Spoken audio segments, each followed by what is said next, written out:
This episode of Geek's Guide to the Galaxy is brought to you by thegreatcourses.com, where you can watch or listen to thousands of lectures from top professors and experts. Get up to 80% off select classes by visiting thegreatcourses.com/galaxy.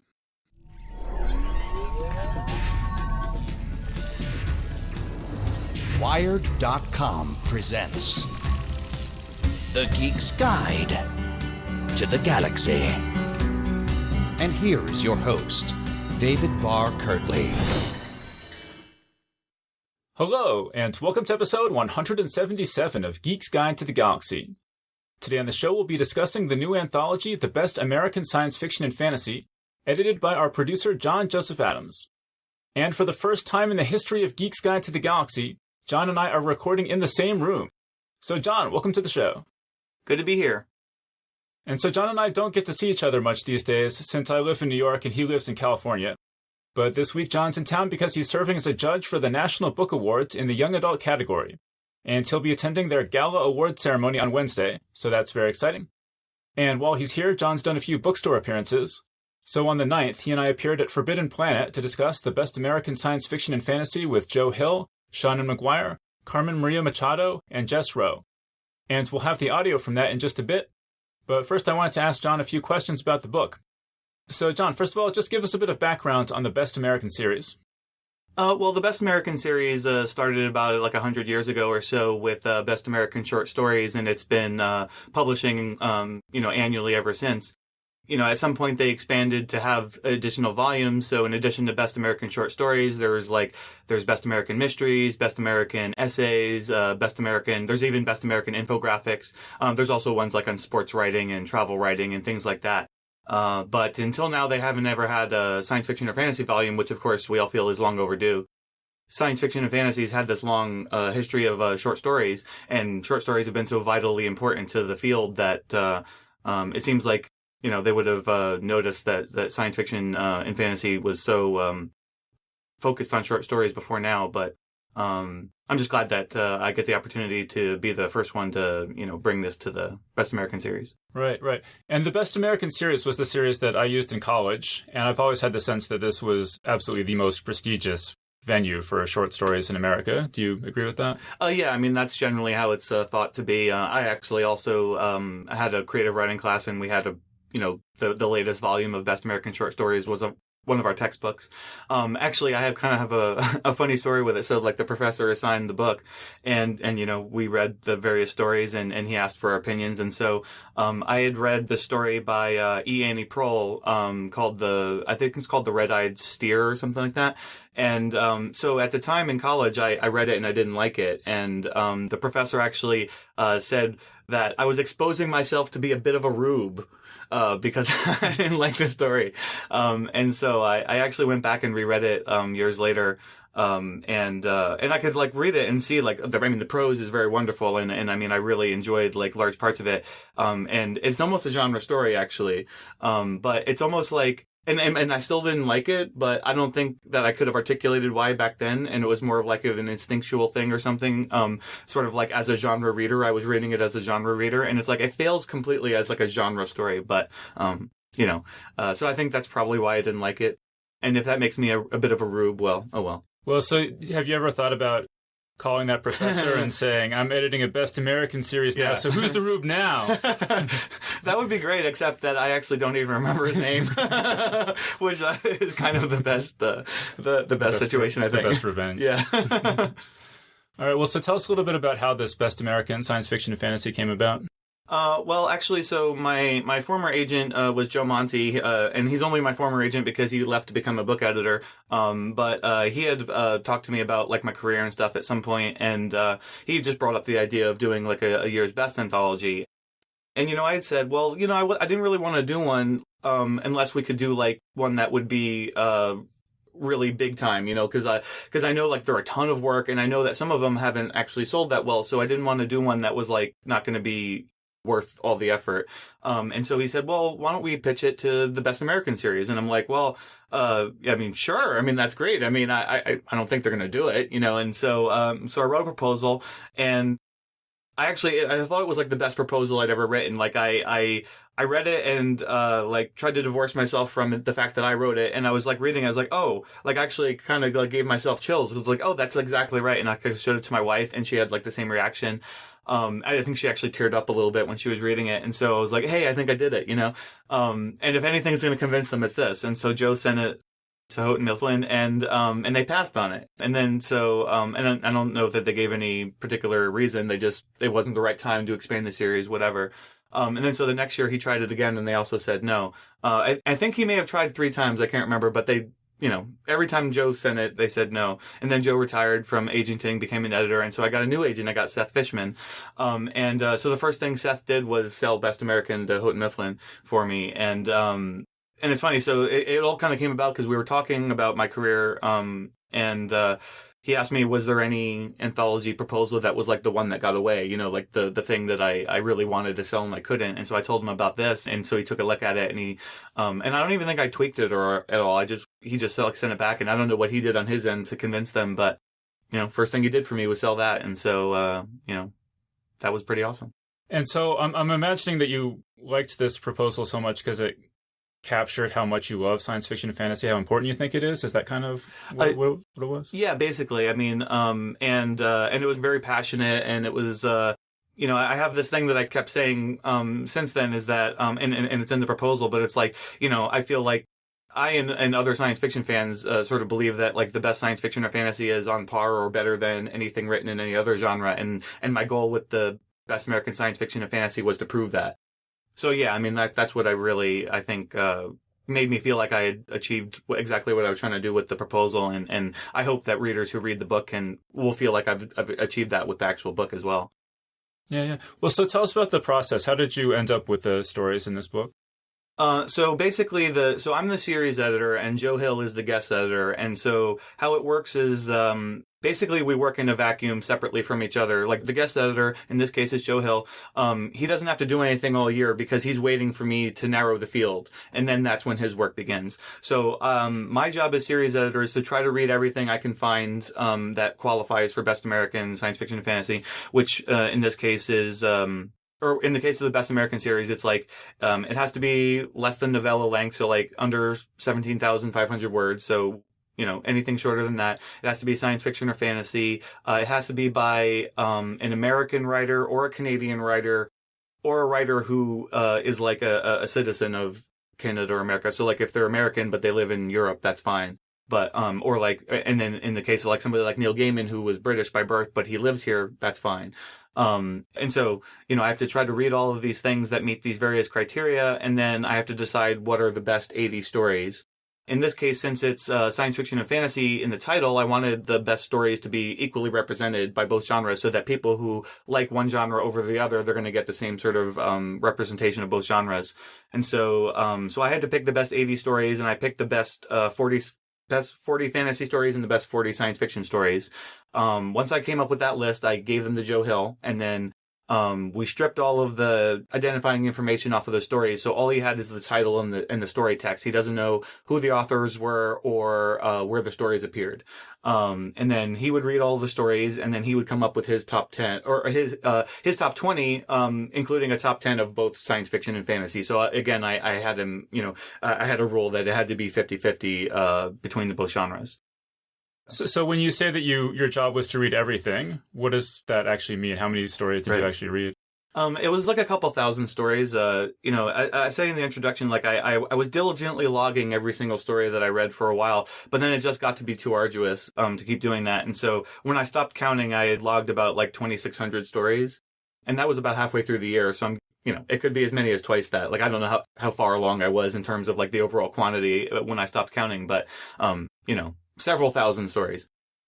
And also I have some helpers who are, helping me out, to read some of the smaller publications that, you know, maybe like I know of and I've looked at before, and I know enough about them that, they're not terribly likely to have something that I'm going to think is one of the best, but I do want to consider them. And so I figure I'll have a helper read it, and then anything that's actually really good will rise to the top that way. And then I'll make sure to take a look at it.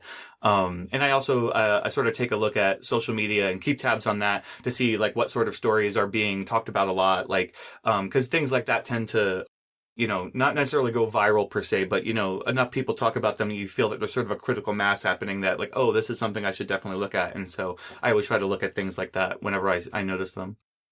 All right, cool. So tell us about this panel that we're about to hear. Yeah. So as Dave mentioned, I'm in New York because I was a judge for the National Book Awards this year. And so I extended my trip so I could do some bookstore events. And we did an event at Forbidden Planet, which is like a science fiction, fantasy, comic book store. So it was kind of an unusual setup, and it like the store doesn't really have space to do a panel discussion because like there's nowhere for people to sit. So basically, we were sitting together and doing a signing, and Joe Hill just decided like, hey, let's just do a Periscope chat after we do the signing, and it was all sort of impromptu, and but it actually came together really well, like surprisingly well, given that it was kind of unplanned, and actually the audio sounds remarkably good considering that it was literally just captured by Joe Hill's iPhone or whatever. So that's what it was. And it was just like a panel discussion like you would expect to hear on Geeks Guide. And now you're about to hear it on Geeks Guide. Yeah, and so we'll get to that right after this word from our sponsor. So today's show is brought to you by The Great Courses. Watch or listen to thousands of lectures on over 500 subjects. Each course is taught by top professors and leading experts from the most respected institutions in the world. And our featured course this week is called Thinking About Cybersecurity, From Cybercrime to Cyber Warfare. If you listened to our interview with Mark Goodman in episode 142, you were probably alarmed to hear how easily hackers can watch you through your laptop camera or crash your car into a wall. In fact, John and I both have pieces of tape over our laptop cameras right now because we both read Mark's book. Cybersecurity is a huge issue these days, and it's only going to get more important in the coming years. Thinking About Cybersecurity is taught by Paul Rosenweig, who lectures on cybersecurity at the George Washington University Law School, and who formerly served as Deputy Assistant Secretary for Policy in the U.S. Department of Homeland Security. The 18 lectures cover every aspect of cybersecurity, from Stuxnet to botnets to hacktivists, and the video of the lectures features great production values and plenty of high-quality graphics and visual aids. Then once you're up to speed on cybersecurity, check out some of the other classes from the Great Courses, including geeky stuff like Masterpieces of the Mind, Literature's Most Fantastic Works, and Medieval Heroines in History and Legend. And the Great Courses is giving our listeners a special limited-time offer. 8 of their courses, including Thinking About Cybersecurity, are available now at up to 80% off their regular price. To take advantage of this special offer, go to thegreatcourses.com/galaxy. That's thegreatcourses.com/galaxy. Don't forget, go to thegreatcourses.com/galaxy. All right, so now here's our panel with Joe Hill, Seanan McGuire, Carmen Maria Machado, and Jess Rowe. I want to thank Forbidden Planet for hosting us, and I also want to thank Mark Oshiro of markreads.net for filming this. Mark was using the Periscope app on Joe's phone, and viewers were watching us and submitting questions, so you'll hear Mark's voice on here as well reading out those questions. And this was a live event, so there is some background noise, but once we get going, people quiet it down a lot, so stick with it. And so now here's our panel. Hi, I'm Joe Hill. I'm at Forbidden Planet, New York City for Best American Science Fiction and Fantasy. Hi, I'm John Joseph Adams. I'm the series editor of Best American Science Fiction and Fantasy, and I'm here too. Hi guys, I'm David Barr Curley. I'm the host of the Geeks Guide to the Galaxy podcast, and I'll be moderating this conversation. I'm Carmen Maria Machado, and I have a story in Best American Science Fiction and Fantasy called Help Me Follow My Sister into the Land of the Dead. I'm Seanan McGuire, and I have a story in Best American Science Fiction and Fantasy called Each to Each. This is just funny. I'm Jess Rao, and I have a story in Best American Science Fiction and Fantasy called The Empties. Excellent. Okay, so John, the editor of this book, my first question is, in the introduction you say that this book is you're helping to spread the gospel of science fiction, and I thought that was an interesting choice of words. So why don't you just tell people a little bit about why do you think of this as spreading the gospel? Well, because the thing is, like, science fiction and fantasy tends to sort of gather together, like, in its little corner of the world, and a lot of people who aren't intimately familiar with the genre, they never encounter it, and so one of the things that the Best American brand sort of does is it opens us up to a larger audience out there who maybe want to read science fiction and fantasy, but they don't know where to begin, or they haven't ever, just known where to start, and with Best American Science Fiction and Fantasy starting now, I feel like we have the chance to, reach new readers that we haven't reached before. So, I disagree. I disagree with every single word he just said. There's not a thing he said that I think is true. There was a review of the book. It mostly got very favorable reviews. There was a review of the book that said, this is a great anthology. But when is a great anthology a great anthology? That was an actual line in the review, which I just found this completely enigmatic line. But the thrust of the review was that the book was aiming for the literary mainstream. That instead of looking in towards people who are already science fiction and fantasy fans, it was looking outward towards people who aren't science fiction and fantasy fans, trying to make new converts, essentially. And I think that was completely wrong, because I think the idea that this small little subset of readers that love science fiction and fantasy is completely false, and has been false for probably over a decade. That in fact, the instruments of science fiction and fantasy, the tools of the stuff in that genre toolbox has been out there in the literary world and being explored for at least a decade now in work by people like Jonathan Lethem and Michael Chabon and Margaret Atwood and on down the list, Cormac McCarthy, The Road. And so this idea somehow that there's us and them, there's the science fiction and fantasy fans, and there's literary readers, and somehow we're looking outwards towards literary readers. I mean, I'm sorry, science fiction and fantasy is part of the literary mainstream and has been for a while. That's what I meant to say. So let's move on to these guys over here. So Carmen, your story originally appeared in an anthology called Help Fund My Robot Army. Yes. Tell us about that. Well, so I had actually had this idea to do a Kickstarter story for a while. I'm kind of a form vampire, so I'm really interested in forms of prose that cover non-traditional ways of storytelling. So whenever I see a new form, I get really excited and think, how can I use this to my advantage? How can I write a story in the shape of whatever this new thing is? And when Kickstarter sort of came about, I was like, I should write a Kickstarter story, and had not gotten around to it. And then John reached out to me and said, would you like to write a Kickstarter story for my Kickstarter anthology? And I said, yes, I would like to do that. So it just actually, it was actually like an idea that I had for a while, and then I had the opportunity to do it, and the rest is history. And so what was the biggest challenge about telling a story in the format of a Kickstarter pitch? Well, the thing about a Kickstarter is that, unlike some forms, there's like pages, right? It's like when you're at a Kickstarter page, there's like material that's sort of being laid out like in front of you visually on the screen, and there's like tabs you can click on. So there's like this sort of depth to the media that like is hard to necessarily reproduce just like sort of in page format. So I had to decide like, what am I using and not using from that form? How do I present the information? Things like the updates, like do I present them like sort of chronologically like you would imagine they would be, or like backwards like they actually are in a Kickstarter? So there was this sort of just like decision process I had to make about what I would keep and what I would toss, and sort of how I would put that information on the page. But it was fun. It was really, really fun to do. So when you finished the story, did you say, oh yeah, this is definitely going in a best science fiction of the year anthology? No, I was actually super shocked when I got the email that it was in the anthology. I mean, I love the story. I'm really proud of it. I think I managed to like tap this thing that I even when I started, I didn't quite realize, like, I think sort of the emotions in it, like it wasn't really kind of what I was going for. And I ended up, like, the emotional well that I tapped was surprising to me. But I think it worked out really, like, I was like, I wrote it and then I showed it to my partner and she was like, oh my God. And I was like, oh. You start goofing off. When you set out, you're like, I'll do a short story and it will be like a Kickstarter page and it will be so funny. And then you get to the end and you're like, Jesus. Yeah, that is exactly what the process was like. Yeah, so I had a lot of fun with it, but yeah, it was this really intense process. And then I was, of course, excited, but also like, oh wow, my little story went so far. So yeah. Can I jump in and ask a weird question? Does form dictate outcome? So, like, if you do a story in the format of a Kickstarter, page, is it destined to be tragedy? Whoa.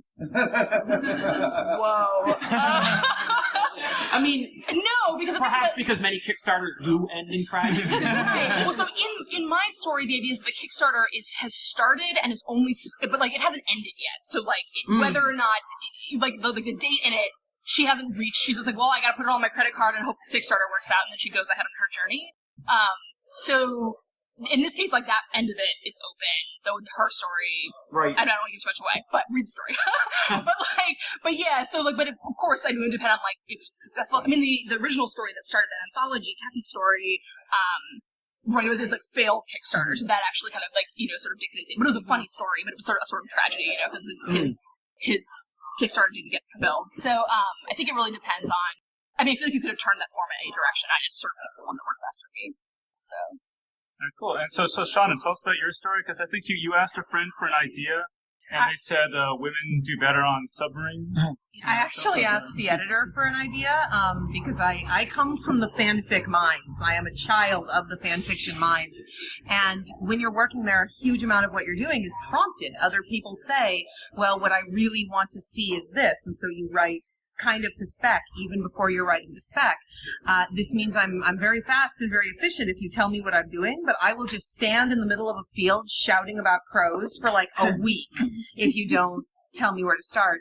And so when Christy Yant, who was the guest editor of Women Destroy Science Fiction, which was published by Lightspeed Magazine, solicited me to be one of her headline authors for the Kickstarter, we're just going to stay thematically on Kickstarters tonight, apparently. When she asked me to be one of her marquee authors to encourage people to give her money, I was like, well, that's great, but could you tell me what the hell I'm writing about? Because women destroying stuff is really general. And she said, well, women do better on submarines, and I like mermaids. So I wrote about genetically engineered horror mermaids being put essentially into indentured servitude to the U.S. military, because that's the kind of cheerful human being I am. And that was fun. I enjoyed that. I like anything that lets me mutate people horribly for my own gain. So why do women do better on submarines? Mostly because we're trained not to beat the shit out of each other for no good reason. So we're much better at, like, Carmen and I just met and we're already almost in each other's laps. And we're not punching each other yet. And that is essentially why women do better on submarines. We are trained to seek non-violent forms of problem resolution from a very young age. It's a socialization thing that we don't get to choose. We don't opt into this. But they have found that it means that Western women tend to do better on submarines than Western men, yet we keep giving the submarines to Western men because of some small threats I made about torpedoing San Diego. You also said, Seanan, that another one of your interests is abyssopelagic marine life, and that also played into this story? Yes. There are so many horrible things at the bottom of the sea, and all of them want to eat your face. It's amazing. We don't need Cthulhu. Screw Cthulhu. The viper fish. It's basically a delivery mechanism for teeth. Okay, do you remember when James Cameron went down to the deepest place on the planet? You know how awesome it would have been? He's like down there, and he's got the camera, and he's like, there's nothing down there. Wait, what was that? And he turns the camera, there's like something, and then the megalodon opens its mouth, and it's like, ah! Static? I was hoping for like, that it would have been so the coolest hard. ending of all time. Oh, yeah, no. It would have meant no Avatar 2. I'm sure people have mixed feelings. About that. But if you're gonna go out, that would have been the best possible way to go out ever. That's how I always feel about those Bigfoot hunter things on Sci-Fi. Like, I'll watch them just out of hopes that one of them is going to end in screaming and static, because that would make me so happy. I would totally believe in Bigfoot if I just saw him eat somebody's face off. Yeah. All right, cool. So, Jess, let's get you in here. So, you say about your story that you didn't sort of set out to write science fiction, but that the world is becoming, it's getting hard not to write about science fiction because the world is becoming such a science fictional place. Could you say a little bit more about that? Sure. You know, the story, I was working on a book of short stories that had some metafictional elements, so they're all stories about stories. And I just had this idea, I live in Vermont every summer, and I had this idea of what would Vermont be like after the apocalypse, because there's so much sort of local food and agriculture and all that sort of thing. And so, you know, this was just sort of an idle idea, and then I started, you know, trying to make more and more of it. But my idea was it would be an apocalypse where people just sat around and talked about other apocalypses. So they tell you know, is it like Red Dawn? Is it like this? You know, what kind of apocalypse are we? And, you know, so I wanted it to be funny, and then the further and further I got with it, the more I felt it sort of turning into an actual dystopian world, and not just a joke about like kale chips and people, you know, going crazy because they don't have Pinterest anymore. You know, I think I got every single joke I wanted to get in the piece, but it also turned into a real story. So, I mean, do you feel that your study of post-apocalyptic media has prepared you if we actually encounter a real apocalypse? No. You know, don't you think, I mean, someone way smarter than me said recently, the most unrealistic, hard-to-believe thing about zombie movies at this age is the idea that no one was prepared for the zombies to come. That at this point, everyone has seen so many zombie movies and watched so much zombie TV that clearly when people start rotting, people start staggering around biting people, you know what's going on. Like, oh my God, what's happening? You're like, oh, I thought this was coming. Let's head to the You have to basement go and get the full shotguns. AU. Yeah. Because everything in media diverges after Night of the Living Dead. Everything. Like, think about what horror looks like in a world where zombie media never existed. Yeah. But of course, Night of the Living Dead, in some ways was probably inevitable because of I Am Legend. Because I Am Legend was essentially the same story, but with vampires instead of zombies in the 40s, and so in some ways it was. So get in a time machine and shoot Matheson before he can publish I Am Legend, and we change the course of human history. I know, but we'd miss a lot of good books. We really movies. would. Yeah, it'd be a bummer. Do we are people periscoping questions? Yes. What do we see? Good question. Do you think science fiction is caught up with science, or is it the other way around? You want to field that one? You want to start? Yeah. Jess looks weak and vulnerable. Ask him. Say that, what was Do the we question? think science fiction is caught up to science, or is it the other way around? Oh, caught up to science. That's an excellent question. I don't know. I don't read, so much science fiction that I would be able to say, but things like, multiverses and wormholes and things like that, I think are still very, very hard to conceptualize and very hard to put into narrative. So I would say maybe not. Like the Higgs boson story, I don't think has yet been written. I would say yes, because of what we're doing right now. We are having a video conference with however many people are tuned into the broadcast on my telephone. Millions. Yeah. If it's not, I'm going to be disappointed. Hugely disappointed. But here we are. We are having a live conversation with people all over the world on a telephone. Mm-hmm. That feels pretty science fictional to me. Well, and also just like if you think about like Douglas Adams and like the Hitchhiker's Guide to the Galaxy, it's like you're holding the Hitchhiker's Guide to the Galaxy in your hand and you're filming us with it, and on Sunday morning, the New York Times delivered me a cardboard VR machine. A virtual reality thing, and I plugged my phone into it, and suddenly I'm like, oh my God, I'm like, in a virtual, and it was made out of cardboard, and and it made me think the future is fun and cheap. That we've got, it is, it's like, I have an Apple TV, it costs $150. Which is, that's some change, but it's not that expensive in the grand scheme of things, not compared to like healthcare. Mm-hmm. The future is fun and cheap. The past is miserable and expensive. The past is fossil fuels. The past is the Confederate flag. The past is all the things we haven't managed to deal with that we're going to continue paying for the next 100 years. So the problem, though, is that the future is not equally distributed, which means that science fiction will always be in a state of both ahead of and behind the future. Mm-hmm. We talk about virtual reality cardboard machines. I came here from San Francisco on a plane. It was 5 hours of sitting in a very comfortable chair drinking free wine. That is magic. That is what the science fiction books promised me. But 1 in 6 Americans still doesn't have the internet. The digital divide exists and it's worsening every day. And it is so difficult to even conceive of how poorly distributed the future is, especially if you're standing on the I have it side of the gulf. It's confusing. I've had people look baffled when I say that 1 in 6 Americans, because that is literally inconceivable to them. I did a panel in England about the apocalypse. Jess would have fit right in. But I did it. There was Pat Cadigan was on the panel, and she mentioned that William Gibson quote that the future is here, it's just not evenly distributed. And then she said the apocalypse is here, it's just not evenly distributed. I agree. It's not here for us, but if you're in the 5th Ward from New Orleans, the apocalypse already paid you a visit. If you're a refugee running from the war in the Sudan, you've already seen the apocalypse. It's happening now. So that's, I don't know if that really answers the question, but I think so. With the popularization of science fiction, do you think an anthology still matters? I like eating, so totally yes. yeah. Buy our book. John, go ahead. Bring it over here, John. Repeat the question so people can hear, because I don't know how well the question. Repeat the question. It was with the popularization of science fiction, do anthologies still matter? Yeah, I mean, I think absolutely. I mean, obviously if I didn't, I wouldn't be doing this. But, the thing is, it's like anthologies are a way, or are a gateway drug in a lot of ways. People can pick up an anthology based on the theme, and they may not know half the authors in there. They might not know any of the authors in there, or maybe they know one author, and then they might discover all these other great authors that they never know were out there, and they may not have sampled their books or whatever.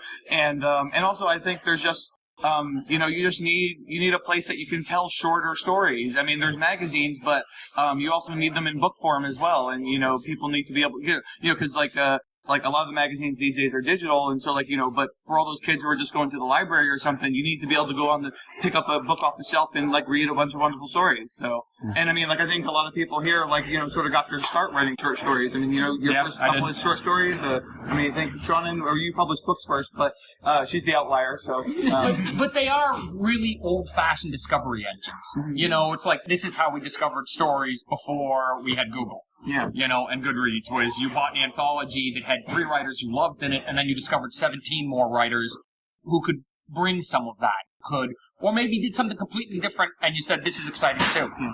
Well, and I think short stories are really vitally important because it's like an experimental ground that writers can play with, and they can try new and exciting things that isn't as risky as trying to do it in a novel. If you have a novel career and you have to deliver a book to a publisher, if you want to try something radically different that you've never tried before, you can't. It's very, very risky for you to do that in your novel. Whereas if you try it in a short story and it fails, it's not that big of a deal. Right. It's I mean, maybe you'd be disappointed in it, people will be disappointed in you or something, but it's not that big of a risk as opposed to failing with a novel, which might ruin your career. Right. So, I think that's also important because, it allows writers that, place to experiment and I think that's where I think where the most innovative stuff actually happens is in short fiction. And so I think without anthologies being around, there wouldn't be as much of it. So I feel like I should say I disagree with him completely. Spend the night hammering at his self-image, see if I can destroy him emotionally and psychologically before we're done.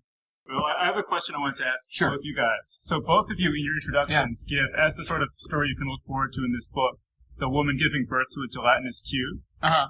And so I'm just curious, what was it about that story that makes it such a perfect encapsulation of what readers can look forward to in this book? Well, it wasn't a gelatinous cube. It was a cube.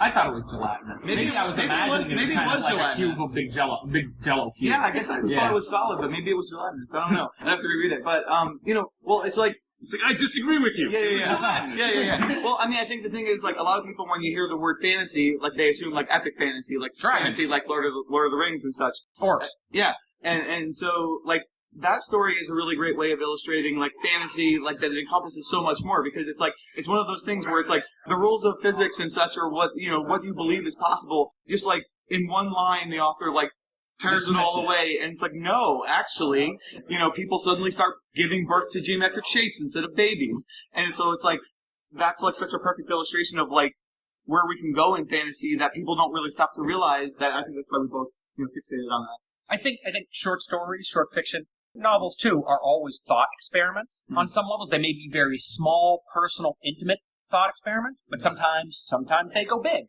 I think about The Library of Babel by Bourget, and, the idea of a library that has every book that's ever been written, and every book that ever will be written, and every book that won't be written, and books that make no sense, and it's just this endless library. And it was this interesting thought experiment about what a place like that would be like. And I think, the same way about that story, it's a perfect example of what science fiction or fantasy can do in its almost purest form, which is just, what is the nature of the relationship between mother and child? What does it mean to love your children? What do you need to get from your children to love them? What is that all about? What is parenting all about? And so, this guy imagined, a child that is nothing like any human child we recognize, and then uses that as the stick to poke at this big fascinating idea.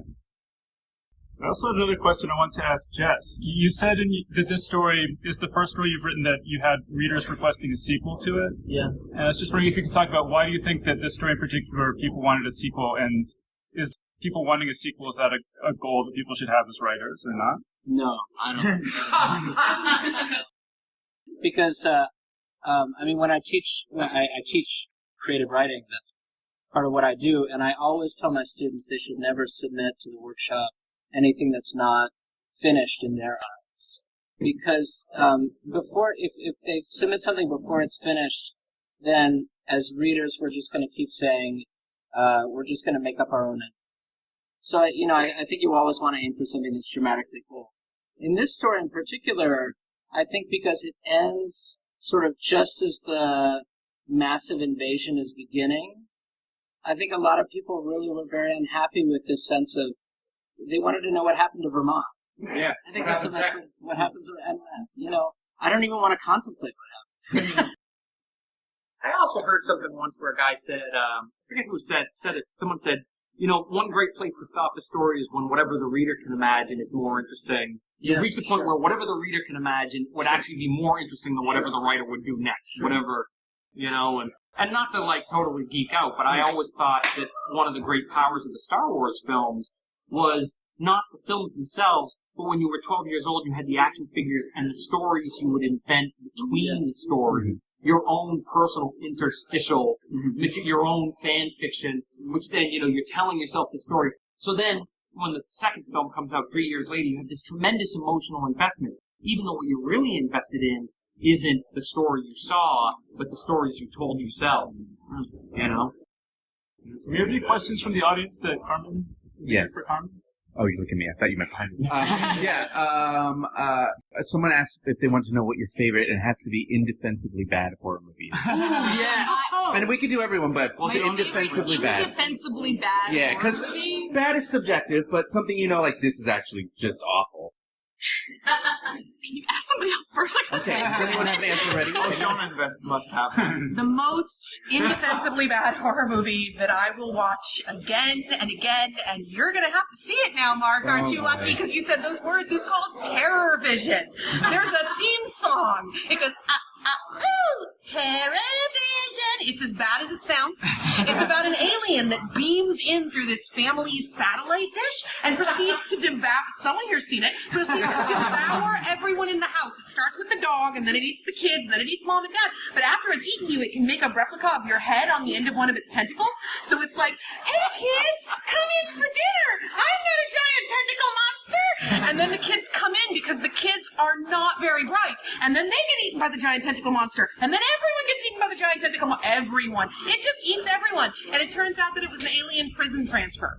There are no spoilers for Terror Vision. There is only mercifully sparing you that moment where the hypnotic theme song comes on and you're like, yes, this is a good life choice. It's not a good life choice, Miriam. It's not. Have you seen Terror Vision? No. I'll send you a copy. No, and I was just thinking, the indefensibly bad horror film that I loved, I don't know, mostly I love good, first of all, I've never seen a bad horror film. They were all awesome. Every single one I've ever seen was just completely awesome. So, I don't know. That's a tough one. That's really tough. I did think of one. So I went through this phase when I was in my early 20s where I wanted to watch all the Leprechaun movies, and I got to the one where he's in space. And there's this amazing scene where the alien queen, apparently in the universe of this world, aka the writer's room, they were like, you have to get her to expose her breasts for some reason. So the reason is that to commit people to death, she shows you her breasts and then you must be executed. So there was a scene where she just pulled her shirt open to tell somebody to be executed, and it was amazing.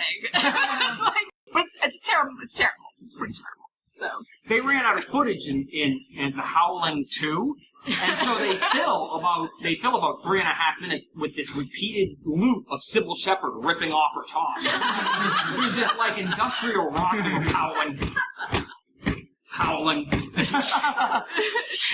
and it goes over, and you're like, is there more story? Is this... And so you get 3 minutes of this loop of her ripping off her top, then they roll the credits. And you're like, what did I just watch? And so that was, but I would never, I didn't like it. I would never watch it again. I would watch Leprechaun in Space when I would watch it. I watched Terror Vision about 20 times. Anyone else? I don't actually like bad movies that are I know are bad. It's there's There's a movie called Tales from the Crypt Demon Knight, which everyone else in the world seems to hate, but I actually love it. And I don't know, like, I have a hard time saying that it's an indefensibly bad movie, for instance, you know, like, because I love it. And, like, I don't know that I could actually identify one that's like, oh, yeah, no, that's actually objectively terrible, but I love it. It's like, no, I think it's actually good. Like, I don't understand why everyone doesn't love this movie. But, yeah, so. Good one, Jess. The movie Man Bites Dog. It's a Belgian. I just, it's so gratuitous. I just think it's this Belgian. It's not even really. It's about a serial killer who's a poet, and it's so gratuitous. There's so much violence and so much slaughter. It just should never have been. Wait, what's it called? I want to make sure I get this. Man Bites Dog. It's it's an art film. It's in black and white. It should never have been. It's really terrible. All right, well, so the other question, Joe, I wanted to really ask you is, you say in your introduction that you have no patience for people who want some crazy premise but have no interest in other different kinds of people, different races, different genders, etc. Do you want to just talk about that and how that informed this book? Well, there was. I mean, we pulled together the anthology against a background of the Hugo Awards being hijacked by some people who were angry that they felt that the awards were being artificially skewed towards diversity because a couple women had won some prizes once somewhere, you know. And they were offended. They really wanted to return science fiction and fantasy to being about, you know, dragons and rockets. And I just thought that was a bewildering thing to desire, and is a richer fantasy than probably any of the fantasies in the book, because it never existed. That a genre where science fiction was just about rockets and fantasy was just about dragons. Those genres never existed. You know, Ursula Le Guin was writing about how nebulous gender can be in the 60s. You know, we're talking 50 years ago now. Night of the Living Dead was a horror film that explored being black in America and being viewed as monstrous, you know, as a threat for being black. That wasn't like something that was done 2 or 3 years ago to appease people for diversity. That was 1967. You know, if you go back to, you know, the 40s and the 50s, you see people struggling with race and gender and what it means to be American, and how, you know, 1984 is not a novel about ray guns and rocket ships. You know, 1984 is about government saying things that aren't true, and it being a crime to say the emperor is naked, and you know, the misuse of language. All things which happen today. I mean, when we talk about something like, someone passes a bill called the Freedom Act, you know it's going to limit your freedoms. And so I think this idea that there is some better path in science fiction and fantasy where we didn't have to wrestle with big ideas, or we didn't have to, is delusional, and no one should take it seriously. Should we do one or two more? Let's do like one more and we'll wrap it up. I have one more. Oh, yeah, question. Go ahead.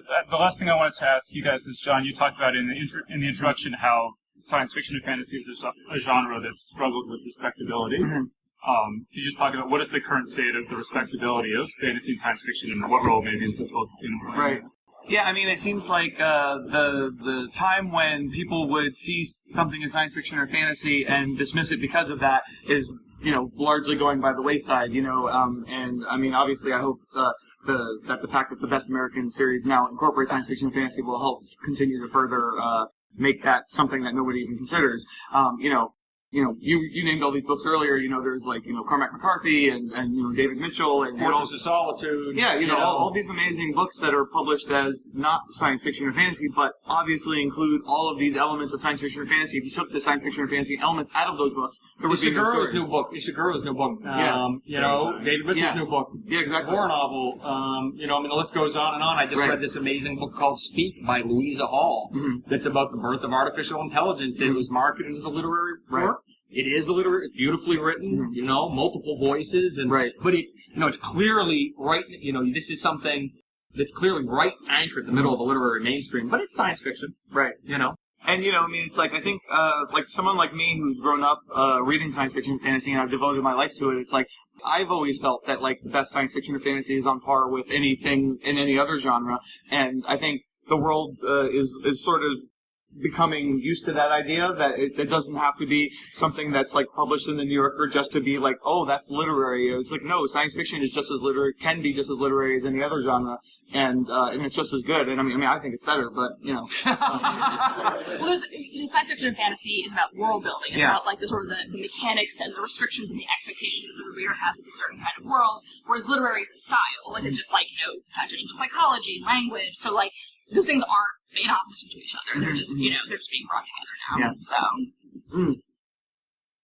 Yeah, and I mean, I think one of the things that I always have liked about science fiction and fantasy is that, there's so much more work to do to make a science fiction or fantasy story work. It's like if you write a literary story or a mainstream story, you have the real world to play in, and it's like, for sure there's challenges to do that, but because you have to create the compelling characters, you have to be able to prose and everything, but a science fiction story has to do that and also build like an entire world for you or come up with some mind-blowing idea on top of all that. And so that's why, that's what draws me to it and why I think it's, on par with anything else or better.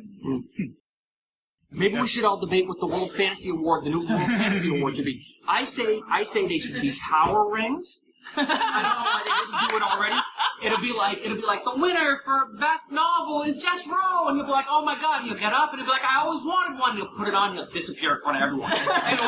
It'll be so great. I think all literary awards should be working chainsaws. Because then all the award winners from a single year in genre meet in the Murder Dome. So wait. So on New Year's Eve. So you're joking, but the Shirley Jackson Award, the runner-ups all get little rocks. And so you think when you win, you go up and you're like, I'm a winner! I finally won! And then the stones begin to fly. Can we actually throw them? They don't. We can get them in the mail months later. So now you can actually. Why would you talk me like that? What was the movie you said was so great? Terror or something? Terror Vision. What if they gave out a copy of Terror Vision to every live player? It's like, best fantasy novel, Jess Rowe, here's your copy of Terror Vision. I would support that, but really, I'm all about the chainsaws. Like, come on, Murder Dome. Murder Dome. I will meet you in the Murder Dome. I'll meet everyone in the Murder Dome. I'm not going to throw out any ideas because that's way too controversial for me. Do you have anything else on the Periscope? Yeah. Actually, the last question was the one you did magically. It was beautiful. Periscope, thank you. You're the winner. Yay! Thank you, Periscope. Yeah, bye now. There's no way to stop. Oh, it is. Swipe down to stop. Swipe down to stop. Wouldn't it be funny if I took you along in my pocket? And that was our panel. And so now I'm back with John for a few more follow-up questions. So, John, we just heard from Jess and Carmen and Seanan about their stories, but who are some of the other authors in the book?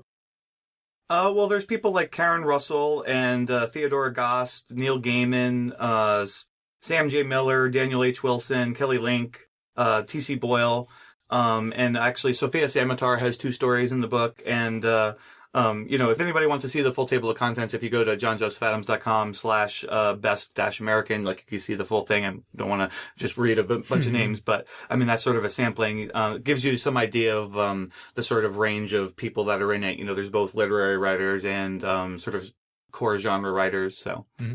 And so during the panel, we heard about Adam Troy Castro's story about a woman giving birth to a cube. Are there any other stories like that stick out in your mind as really bizarre, crazy stories? I don't know about bizarre crazy, but that was certainly one of them. Theodora Goss's story is very interesting. It's called Cimmeria from the Journal of Imaginary Anthropology, and it's actually a story where basically there's like an invented world that becomes real by the study of it. I thought that was really interesting and unusual.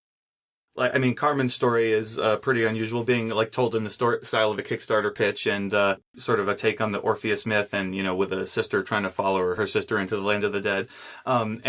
So one of the events I did was at the NERSIF, the New York Review of Science Fiction reading series, and so Carmen and Seanan both read from their stories, and Carmen could actually read her whole story because it was short enough.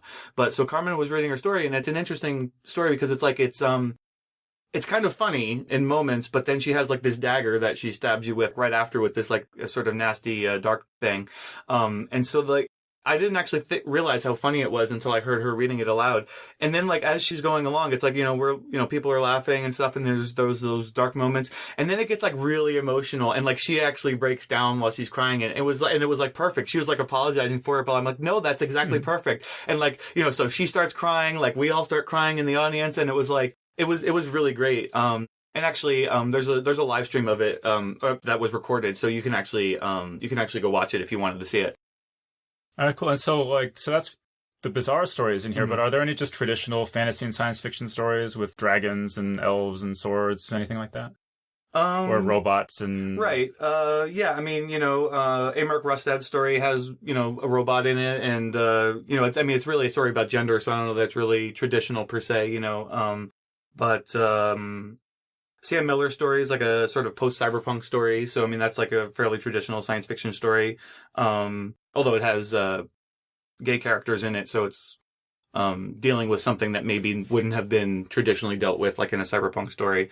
Yeah, I mean, I think a lot of the stories actually deal with sort of traditional science fiction elements, but they just deal with it like in a well-executed way, and like, the prose is just like really great, so... All right, and so what can you tell us about the next volume of Best American Science Fiction Fantasy?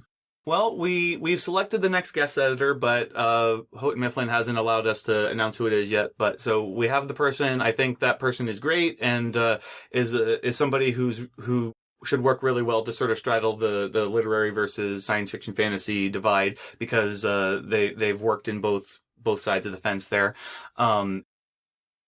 Yeah, so I mean, I'm doing all my reading now. I'm actually kind of behind on it because I had to be a judge for the National Book Award, and I'm busy doing all sorts of other things. But yeah, I mean, I expect it to be just as great as this one, and I'm having a lot of fun doing it. It's actually also the only volume that's the second volume is the only other one that's been signed up so far. So if everybody wants this to continue, continue being produced, you should, go buy a copy, tell your friends to buy a copy, so that Houghton Mifflin will renew it, and we can keep doing it for years and years and years. Because, I think it's an important thing to have, have science fiction fantasy represented in a prestigious series like this, because it'll make a lot of people take it seriously who wouldn't otherwise take it seriously. And, whether or not that's, obviously we think that's a ridiculous thing that people aren't taking it seriously. I think, for a lot of people, just the fact that it's part of the Best American brand is gonna, make it something that they might pick up where they wouldn't otherwise. Of course, Joe Hill might disagree with me. Yeah, I'll just second what John just said. I mean, I think that it's important to the future of fantasy and science fiction that it gains as much respectability in as many quarters as we can possibly do it. And I was just so excited when John said that he had scored this giant coup of getting fantasy and science fiction into the Best American series. And it would really break my heart if it stopped after just 2 volumes. So if you have any interest in this at all, I would just really, really encourage people to pick up these books. And otherwise, I think we're going to wrap things up there. So big thanks again to Joe Hill, Shauna McGuire, Carmen Maria Machado, and Jess Rowe for being on our panel. And John, thanks again for joining me. Good to be here, right next to you. And big thanks as well to everyone who's given us 5 stars on iTunes, including Måns Wieslander in Sweden, who writes, "Love, love, love. I love this show. It's intelligent, funny, and informative. The interviews always end up in a deeper and more interesting place than you thought possible, and the hosts have quite strange and wonderful sounding laughs. 5 out of 5 stars. So big thanks again to Måns Wieslander for that great review. And of course, a special thank you to William Shunn, Jessica Aldridge, and Bob Ellison, who all just signed up this week to support us on Patreon. Geek's Guide to the Galaxy is made possible thanks to support from listeners like you. So if you enjoy the show and want it to continue, please sign up to give us $1 or $2 per episode over at patreon.com/geeks. And if you'd prefer to make a one-time or fixed monthly contribution, you can do that via PayPal over at geeksguideshow.com/crowdfunding. And a special thank you to Matthew Gunterman, who just made a contribution via PayPal. Matthew writes, "The Shun interview was superb work. I thought I'd show an additional appreciation for it. Thanks for all the value you add to my work week commutes." So big thanks again to Matthew Gunterman and to everyone else who's contributed. We really appreciate it. I'd also like to thank our sponsor for today's show, The Great Courses. Remember that if you do decide to purchase one of their classes, you should head on over to thegreatcourses.com/galaxy. Alright, so that was our show. So thanks everyone for listening, and we'll see you next time.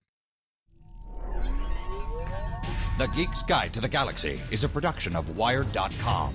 For more information about the show, visit geeksguideshow.com. To learn more about your host, visit davidbarrkirtley.com. Music and voiceover produced by yours truly, Jack Kincaid.